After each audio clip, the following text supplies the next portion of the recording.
सीमा अपनी सौतेली माँ अन्नू के साथ एक छोटे से घर में रहा करती थी।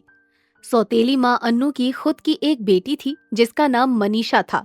अनु आए दिन सीमा पर अत्याचार किया करती थी, उसे मारा करती थी और घर का सारा काम सीमा से ही करवाया करती थी। साथ ही अपनी बेटी मनीषा से घर का एक भी काम नहीं करवाती थी। ऐसे ही एक दिन सीमा अपनी सौतेली माँ से कहती है, माँ, मुझे सोने की बालियां चाहिए। मेरी सहेली की मम्मी ने उसे सोने की बालियां दिलाई हैं, तो आप भी मुझे सोने की बालियां दिलाओ ना। हाँ हाँ, पैसे तो पेड़ पर लगे हैं ना, या तेरी माँ तो बहुत सारा पैसा छोड़ गई है, हाँ? जो तेरे लिए सोने की बालियां लेकर आऊं। हाँ माँ, दिला दो ना, एक बालिया ही तो चाहिए मुझे। अरे जा अपने बाप से मांग, मेरे पास पैसे होते तो मैं सबसे पहले अपनी बेटी के लिए सोने की बालियां दिलाती, ना कि तुझे।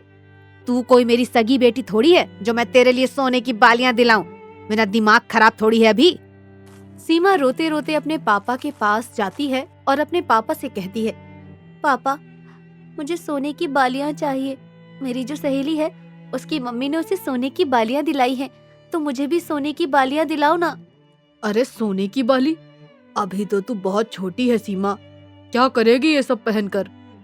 नहीं पापा, मुझे सोने की बालियां चाहिए तो चाहिए, मतलब आप मुझे कहीं से भी ला कर दो। अच्छा ठीक है, मैं जब शाम को आऊंगा तो तू मेरे साथ चलियो। तुझे जैसी बालियां पसंद आएंगी मैं वैसी ही बालियां तुझे दूंगा। अब खुश है? बाबा, अब मैं बहुत ज्यादा खुश हूँ।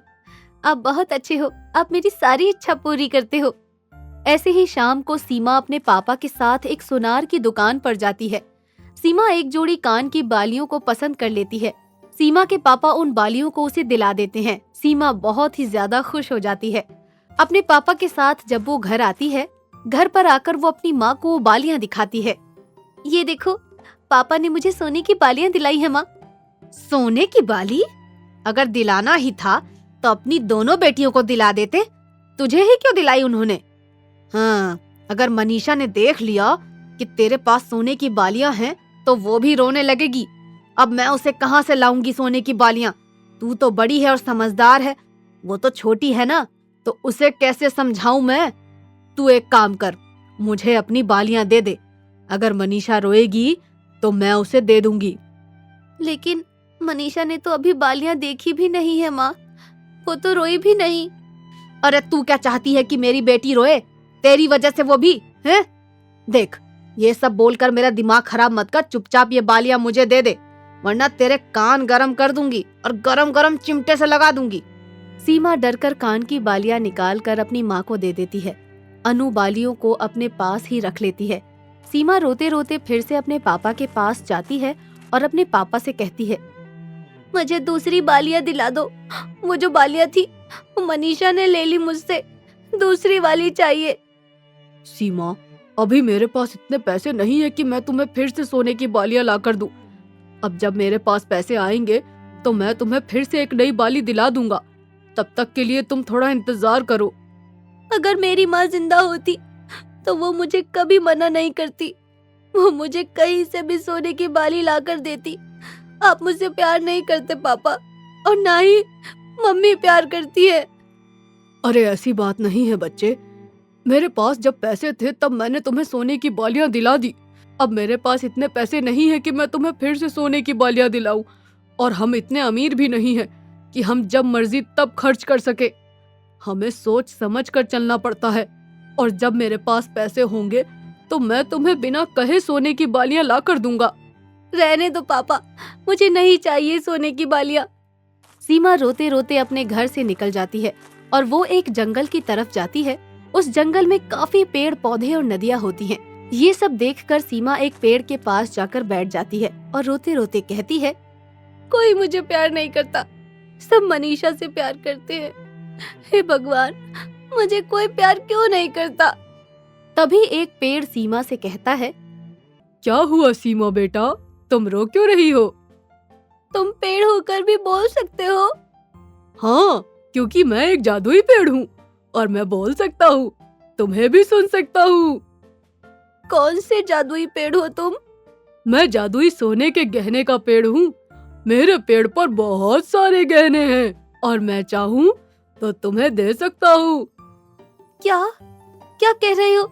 तुम्हारे पेड़ पर तो कोई गहना नहीं है, मुझे तो नहीं दिख रहा।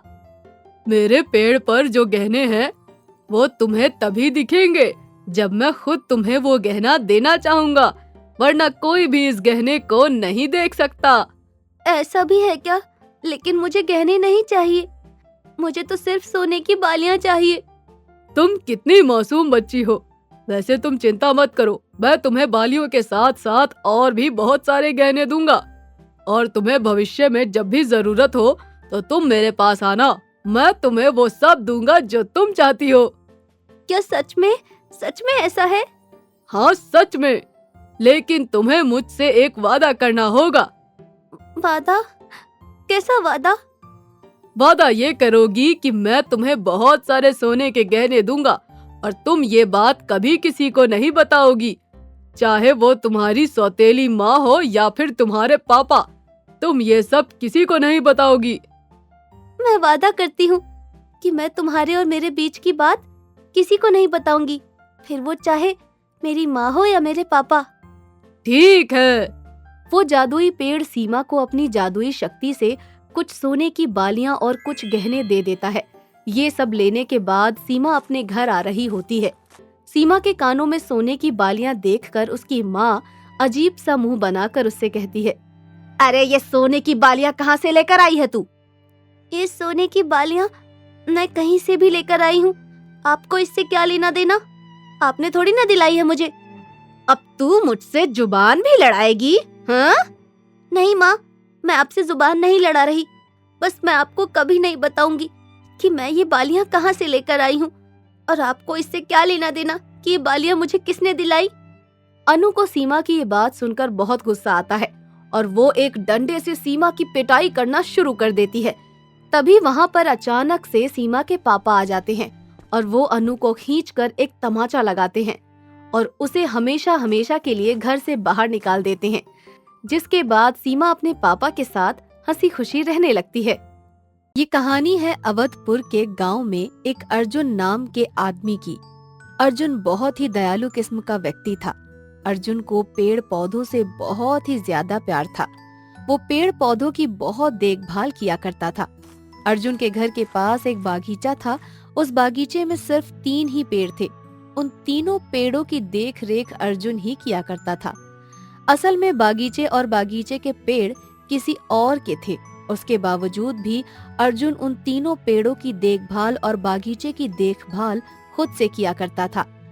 ऐसे ही एक दिन बागीचे का मालिक वहां आता है और वो अर्जुन को उन पेड़ों की देख रेख करते हुए देख लेता है और कहता है, अरे भाई साहब, आप ये क्या कर रहे हैं? ये मेरा बागीचा है और आप इस बागीचे की देख रेख क्यों कर रहे हैं?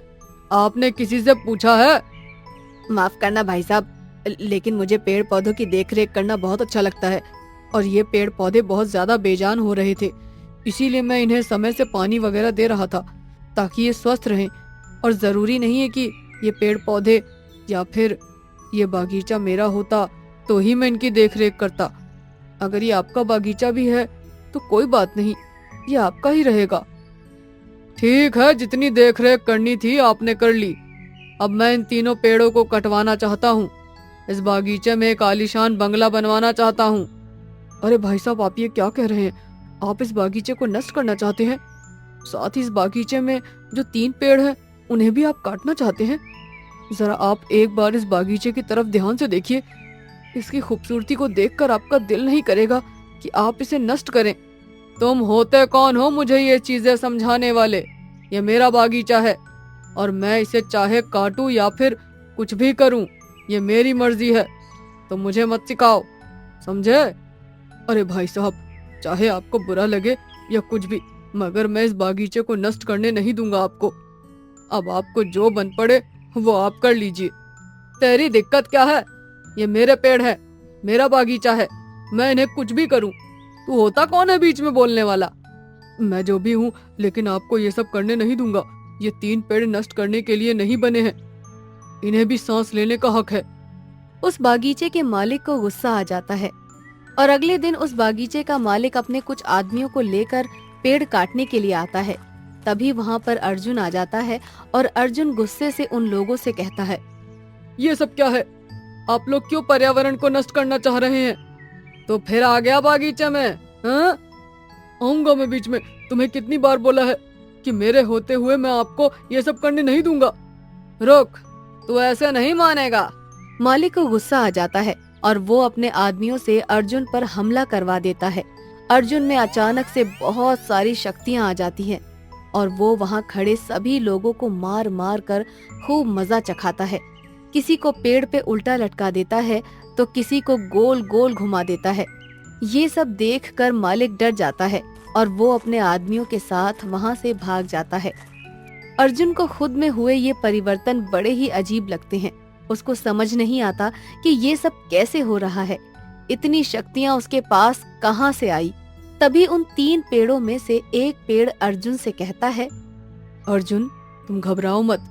ये शक्तियां तुम्हें हम 3 पेड़ों की मदद से मिली है और हमें बहुत अच्छा लगा ये सब देखकर कि तुम एक इंसान होकर भी बेजुबान पेड़ के लिए इतना लड़ रहे हो। और मैं तुम्हें बताना चाहता हूँ कि हम कोई आम पेड़ नहीं है, हम तीनों एक जादुई पेड़ हैं। मगर ये जादुई शक्तियां हम उन्हीं लोगों को दिखाते हैं जो मन के साफ होते हैं, जैसे कि तुम।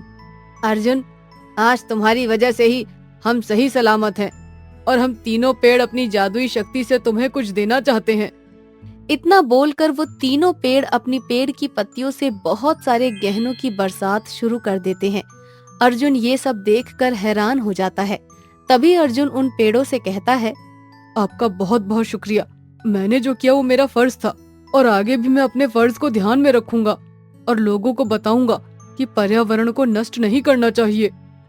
पेड़ों से होने वाले गहनों की बारिश से निकले गहने अर्जुन उठाकर अपने साथ अपने घर ले जाता है और जरूरत पड़ने पर गहनों की मदद से गहनों को बेचकर जो भी पैसा उसे मिलता उससे वो अपनी जरूरत को पूरी करता और जो पैसे बचते उन्हें पेड़ पौधों के पानी और खाद में लगा देता था।